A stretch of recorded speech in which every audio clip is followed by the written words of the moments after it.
Hello students. आज हम movement book का चैप्टर 4 द किंगडम ऑफ फूल्स को डिस्कस करेंगे। ये कहानी एक्चुअली एक कन्नड़ा फोक है। फोक टेल्स वो होती हैं जो एक जनरेशन से दूसरी जनरेशन में आई होती हैं। A.K. रामानुजन इसके ऑथर हैं। ये कहानी, जैसा कि नाम से ही पता चलता है, किंगडम ऑफ फूल्स, एक ऐसे किंगडम की कहानी है, एक ऐसे राज्य की कहानी है जिसका राजा जो है वो बहुत ज्यादा इंटेलिजेंट और वाइस नहीं है और फुलिश है। अब ये एक इतनी इंटरेस्टिंग कहानी है जिसका राजा मूर्ख है। उसने अपने राज्य को दूसरे जगहों से हटाने के लिए क्या कर रखा था, दिन को रात में और रात को दिन में कन्वर्ट कर रखा था। एक दिन उस राज्य में, उस किंगडम में, एक गुरु और उसके शिष्य कहीं से घूमते हुए आए। तो उन्हें ये देखकर बड़ी हैरानी हो रही थी कि यहाँ के जो लोग हैं वो दिन में तो सो रहे थे लेकिन रात के दौरान काम कर रहे थे।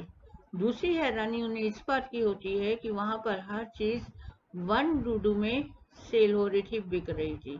तो अब दोनों गुरु और शिष्य बहुत ज्यादा हैरान होते हैं। लेकिन जो शिष्य है वो खाने का बहुत ज्यादा ग्रीडी है। अब जब उसने देखा कि हर चीज एक डूडू में उसे मिल रही है तो वो जितना ज्यादा से ज्यादा चीजों को खाना चाहता था। लेकिन गुरु जी समझ गए थे ये एक पुलिस किंगडम है और यहाँ पर बहुत ज्यादा नहीं देर रहना चाहिए। तो वो शिष्य को वहां से आगे चलने के लिए बोलते हैं। लेकिन डिसिपल जो है, शिष्य जो है, वहां से आगे नहीं जाना चाहता। वो यहीं पर रहकर एक डूडू में सारी चीजों को खाकर आराम करना चाहता है। तो गुरुजी उसे वहां पर छोड़कर आगे चले गए और शिष्य वहीं पर रह गया। ये कहानी में ट्विस्ट तब आता है जब राजा के दरबार में एक मैन जो है वो क्लेम करता है कि उसके भाई की अपना पुराना ट्रेड, उसका पुराना जो काम है चोरी का, उसके करने के दौरान उसकी डेथ हो जाती है। तो उसे अब कंपनसेशन चाहिए उसकी मौत का।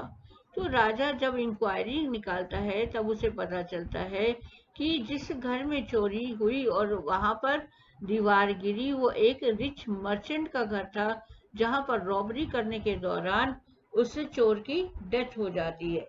अब राजा जो है वो न्याय करना चाहता है। तो न्याय करने के लिए वो उस मर्चेंट को जो है वो पनिश करना चाहता है। लेकिन मर्चेंट जो उसे रिक्वेस्ट करता है कि घर तो भले ही उसका है लेकिन जो उसने दीवार बनाई है वो बिल्डर ने बनाई है। तो एक्चुअली जो है वो आ, उसे नहीं, उसके बिल्डर को वीक दीवार बनाने के लिए पनिशमेंट मिलनी चाहिए। अब बिल्डर को बुलाया जाता है। तो बिल्डर बताता है कि जिस दौरान वो इस दीवार को बना रहा था वहां से एक डांसिंग गर्ल जो है डेली पास होती थी। तो उसे देखकर उसका ध्यान जो है वो वहां से डांसर की ओर अट्रैक्ट हो गया और दीवार वीक बन गई। अब उस डांसर को बुलाया गया। तो डांसर क्लेम करती है कि इसमें उसका कोई फॉल्ट नहीं है। वो तो डेली की डेली उन दिनों में वहां जाया करती थी क्योंकि उसने कुछ ज्वेलरी बनने के लिए गोल्ड स्मिथ को दे रखी थी और गोल्ड स्मिथ उसे रोज रोज चक्कर लगवा रहा था। अब गोल्ड स्मिथ को बुलाया जाता है। तो गोल्ड स्मिथ बताता है कि वो उन दिनों में उसी मर्चेंट के फादर के लिए ज्वेलरी बना रहा था, इसलिए उसकी ज्वेलरी बनाने के लिए उसे डांसिंग गर्ल को बार बार चक्कर लगवाना पड़ा। तो लास्ट में फॉल्ट उसी मर्चेंट का आता है। राजा डिक्लेयर कर देता है कि मर्चेंट फॉल्टी है, उसे ही जो है फांसी दे दी जानी चाहिए। फांसी की तैयारी कर ली गई और एक स्टेक बनाया गया, फांसी का फंदा बनाया गया उसके लिए। लेकिन जिस दिन फांसी दी जानी थी उस दिन देखा गया तो कि उस स्टेक पर, फांसी के फंदे के लिए, वो मर्चेंट जो है वो बहुत ज्यादा थिन था, दुबला पतला था। वो स्टेक उसके गले में पूरी तरह से फिट नहीं आ रहा था। तो अब राजा ने क्या किया, वो मूर्ख तो था ही, उसने कहा कि एक ऐसा पर्सन जो है वो ढूंढा जाए जो इस स्टेक पर पूरा फिट आ जाए। और दूसरी ओर जो डिसिपल, जो शिष्य वहीं पर रुक गया था, वहां पर खा खा के वो मोटा हो गया था। अब राजा के जो लोग थे, दूत थे, उसने उसे पकड़ा और जहां फांसी दी जानी थी वहां ले गए। अब ये स्टेक जो था, फांसी का फंदा शीशे पर बिल्कुल फिट आ गया। अब जब उसे अपनी मौत सामने दिखाई दी तो उसने अपने गुरुजी को याद किया। अब गुरुजी जो है वो जो सब कुछ जानते थे वहां पर आ गए, लेकिन अब अपने शिष्य को बचाने के लिए उन्होंने वाइजली काम किया और कहा कि इस स्टेक पर जाने वाला जो भी पर्सन होगा वो सीधा स्वर्ग की ओर जाएगा और अगले बर्थ में फिर से राजा और दूसरा जाने वाला मंत्री बनेगा। तो राजा और मंत्री जो मूर्ख तो पहले से ही थे, अपने आप को ही फांसी के फंदे पर चढ़ा देते हैं और इस तरह से दोनों गुरु और शिष्य जो है वो सेव हो जाते हैं। उसके बाद फिर से उस किंगडम में दिन दोबारा दिन हो गया और रात दोबारा रात हो गई। Now the summary of the chapter. In the Kingdom of Fools is an interesting story of a kingdom run by a foolish king. One day, a saint and his disciple reached the kingdom. The saint was astonished to see that the people were sleeping during the day and worked during the night. He was disturbed to see that all the food items in the kingdom costed the same one judo. He analyzed that it was a kingdom of fools and ordered his disciple to leave the place. The disciple did not leave with his guru as he was lured by the abundance of the cheap food. One day a man approached the king for justice.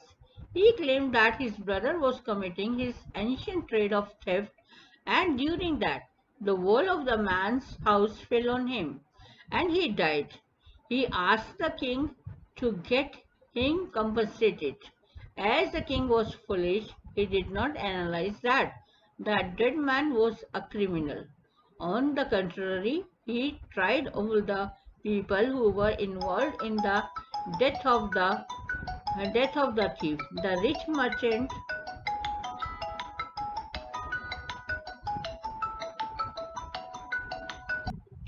On the contrary, he tried all the people who were involved in the death of the thief. The rich merchant, who was the owner of the house whose wall had broken, the man who had built the wall, the dancing girl, due to whom the builder had built a weak wall, and the goldsmith, because of whom the dancing girl had to move around in the street that day. Finally, the king decided that the merchant's father was the real culprit. As he was dead and his son had inherited all his property, so he would also get punished in place of his father.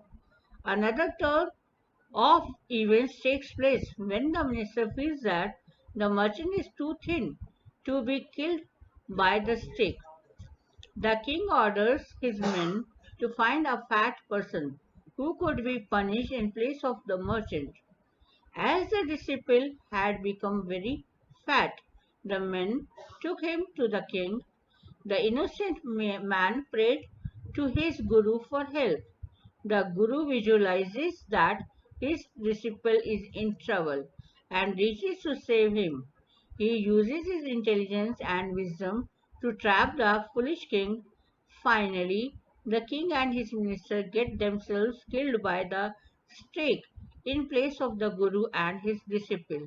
The people of the kingdom begged the guru and his disciple to become their new king and minister.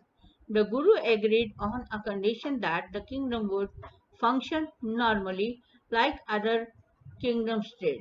That's all for the day.